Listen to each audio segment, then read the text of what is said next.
এই লেসনে আমি মাইক্রোসফট ওয়ার্ডের একটা গুরুত্বপূর্ণ অপশন ফন্ট নিয়ে আলোচনা করব। ফন্ট বলতে মূলত বোঝায় বিভিন্ন ডিজাইনের হাতের লেখা,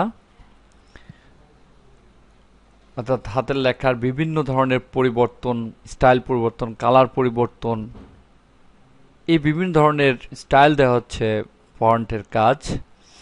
আমি এক্সারসাইজ ফাইল ফোল্ডার থেকে একটা ফাইল ওপেন করি। ফাইল ওপেন,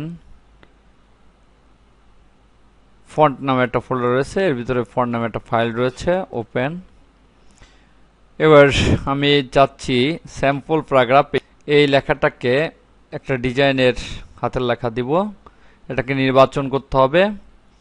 এই অপশনটা ফরম্যাট মেনুতে রয়েছে, তাই ফরম্যাট মেনু থেকে ফন্টে ক্লিক করতে হবে, অথবা কিবোর্ড থেকে কন্ট্রোল ডি চাপতে হবে। এবার এখান থেকে যে কোনো একটা ডিজাইন চয়েস করতে হবে। ক্লিক করে আপ অ্যারো চেপে চেপে যে কোনো একটা ডিজাইন চয়েস করি। এই ডিজাইনটা চয়েস করি। ওকে,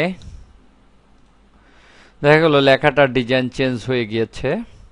এভাবে ফন্ট অংশ থেকে এই লেখার ডিজাইন চয়েস করতে হয়। আমি ফন্ট অংশটা দেখলাম, এখান থেকে যে কোনো একটা ডিজাইন নির্বাচন করতে হয়।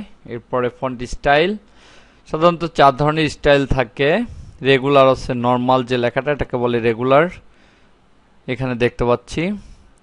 যদি ইটালিক দেই তাহলে লেখাটা দেখা যাবে ডান দিকে বেঁকে যাবে, অর্থাৎ রেগুলার এবং ইটালিকের মধ্যে হচ্ছে এটুকুন পার্থক্য, অর্থাৎ লেখাটার মাথা ডান দিকে বেঁকে যায়।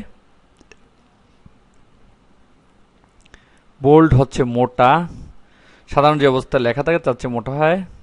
রেগুলার, ইটালিক, বোল্ড আমরা পার্থক্য দেখতে পাচ্ছি। আর বোল্ড ইটালিক হচ্ছে মোটা এবং মাথাটা ডান দিকে বাঁকা, অর্থাৎ এটা হচ্ছে ইটালিক এবং বোল্ডের সমন্বয়। এভাবে যে কোনো একটি স্টাইল এখান থেকে চয়েস করা যায়। ওকে, দেখা গেল স্টাইলটা চেঞ্জ হয়ে গেছে, অর্থাৎ বোল্ড হয়ে গিয়েছে। আবার এটা সাইজ যদি বাড়াইতে চাই তাহলে এই অংশ থেকে সাইজ বাড়ানো যায়, অর্থাৎ সাইজটা যত বাড়াবো এখানে তত বাড়বে। আমি প্রিভিউতে দেখতে পাচ্ছি।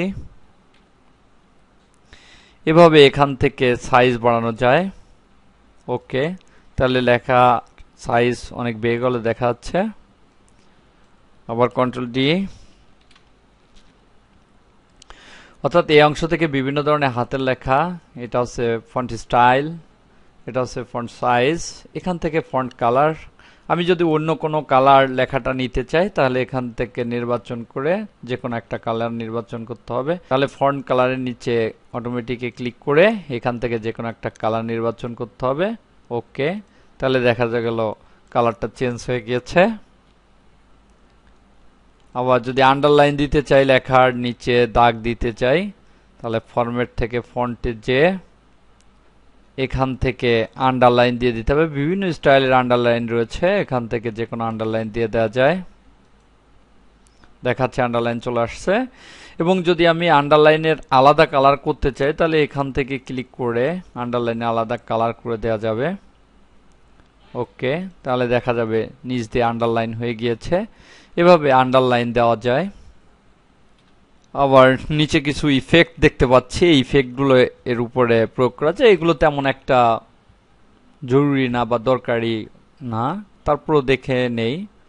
যদি স্ট্রাইক থ্রোতে টিক চিহ্ন দেওয়া হয় তাহলে লেখার মাঝ দিয়ে একটা দাগ হবে, অর্থাৎ একটা ডিজাইন। আবার যদি ডাবল স্ট্রাইক থ্রো দেই তাহলে মাঝ দিয়ে দুইটা দাগ হবে, এটা একটা ডিজাইন। এটা হলো সুপার স্ক্রিপ্ট, অর্থাৎ পাওয়ার যদি করা হয়, যেমন আমরা a+b² লিখি, এই জাতীয় পাওয়ার যদি করা হয় সেক্ষেত্রে সুপার স্ক্রিপ্ট নির্বাচন করতে হবে।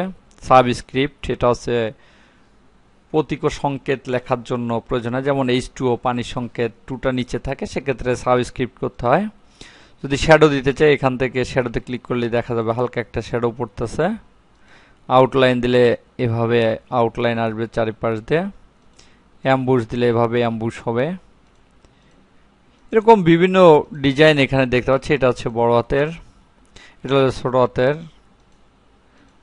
এখানে যদি কোনো ইফেক্ট দেওয়ার প্রয়োজন হয় তাহলে এখান থেকে দেওয়া যায়। দিয়ে ওকেতে ক্লিক সর্বশেষে। এভাবে ফন্ট ডায়লগ বক্স থেকে বিভিন্ন ধরনের স্টাইল চেঞ্জ করা যায়।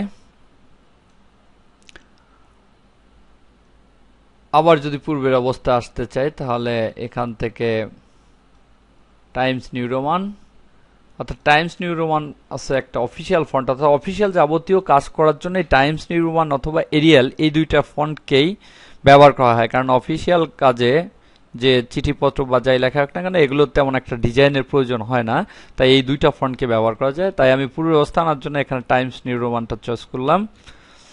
ফন্ট স্টাইল রেগুলার মানে নর্মাল লেখা, সাইজে আমি 14 করে দিলাম। ফন্ট কালারটা এখান থেকে আমি কালো করে দিলাম, এখানে অটোমেটিক অর্থ হচ্ছে কালো। আন্ডারলাইনের দরকার নেই, যদি আন্ডারলাইনটা বাদ দিয়ে দিই তাহলে আন্ডারলাইন কালারটা থাকবে না। ওকে, এভাবে পূর্ব অবস্থায় ফেরত যেতে পারি।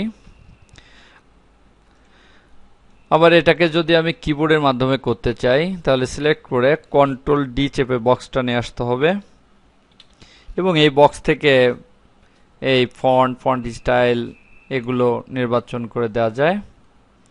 আর সাইজটার জন্য কিবোর্ড কমান্ড রয়েছে, অর্থাৎ সাইজকে যদি আমি বাড়াইতে চাই তাহলে লেখাটাকে নির্বাচন করে কিবোর্ড থেকে কন্ট্রোল থার্ড ব্র্যাকেট ইন্ট, অর্থাৎ যে থার্ড ব্র্যাকেটটা ইন্ট হয়েছে এন্টারের সামনে সেটা চাপতে হবে, তাহলে বাড়তে থাকবে। আবার থার্ড ব্র্যাকেট স্টারটা চাপলে কমতে থাকবে। এভাবে সাইজটা কমানো বাড়ানো যায় কিবোর্ড থেকে। কিবোর্ড থেকে কোনো কালার দেওয়া যায় না। কিবোর্ড থেকে যদি বোল্ড করতে চাই লেখাটাকে তাহলে কন্ট্রোল বি চাপতে হবে। দেখা যাচ্ছে একবার চাপলে বোল্ড হবে আর একবার চাপলে বোল্ডটা বাদ যাবে। যদি ইটালিক করতে চাই তাহলে কন্ট্রোল আই চাপতে হবে, এটাও একবার চাপলে ইটালিক হবে, আবার চাপলে ইটালিকটা বাদ হয়ে যাবে। আন্ডারলাইন দিতে চাইলে কন্ট্রোল ইউ চাপতে হবে, দেখতে পাচ্ছি আন্ডারলাইন। এভাবে আন্ডারলাইন দেওয়া যাবে।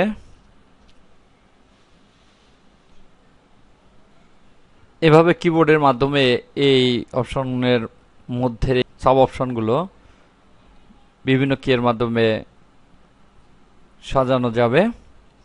আর যদি আমি টুলবার থেকে করতে চাই তাহলে এই ফরম্যাটিং টুলবার থেকে ফন্টের এখানে ক্লিক করে আমি ফন্ট চেঞ্জ করতে পারি। আমি এখানে পাপাইরাস এই ফন্টটা এখান থেকে নিয়ে নিলাম। আবার এখান থেকে সাইজটাকে বড় ছোট করা যায়, এখানে বোল্ড করা যায়, এখানে ইটালিক করা যায় এবং এখানে আন্ডারলাইন করা যায়। এখান থেকে ফন্টের কালার চেঞ্জ করা যায়, অর্থাৎ ফন্ট ডায়লগ বক্স থেকে যে কাজগুলো করেছিলাম তার মধ্যে এই কাজগুলো এই ফরম্যাটিং টুলবার থেকে করা যায় এই অপশনগুলো। এভাবে ফন্টের বিভিন্ন স্টাইল এবং ডিজাইন ফন্টের মাধ্যমে চেঞ্জ করা যায়। আবার ফরম্যাট থেকে ফন্টে যাই, ক্যারেক্টার স্পেসিং, যদি লেখা একটা বর্ণ থেকে আর একটা বর্ণ অর্থাৎ প্রত্যেকটা বর্ণ থেকে প্রত্যেকটা বর্ণের দূরত্ব বাড়াইতে কমাইতে চাই তাহলে স্পেসিংটা এখানে বাড়ানো যাবে। যেমন আমি এখানে যদি ক্লিক করি তাহলে দেখা যাবে স্পেসিংটা বাড়ছে, দেখা যাচ্ছে এখানে প্রিভিউ দেখাচ্ছে অনেক বেড়ে গিয়েছে। ওকে, দেখাচ্ছে এখানে অনেক বেড়ে গেছে। এভাবে ক্যারেক্টার স্পেসিংটা এখান থেকে করা যায়। আবার সিলেক্ট করে পূর্বাবস্থা যেতে গেলে এখান থেকে 0 করে দিতে হবে। ওকে, আবার পূর্বের অবস্থা চলে আসলে এভাবে ক্যারেক্টার স্পেসিংটা এখান থেকে দেওয়া যায়।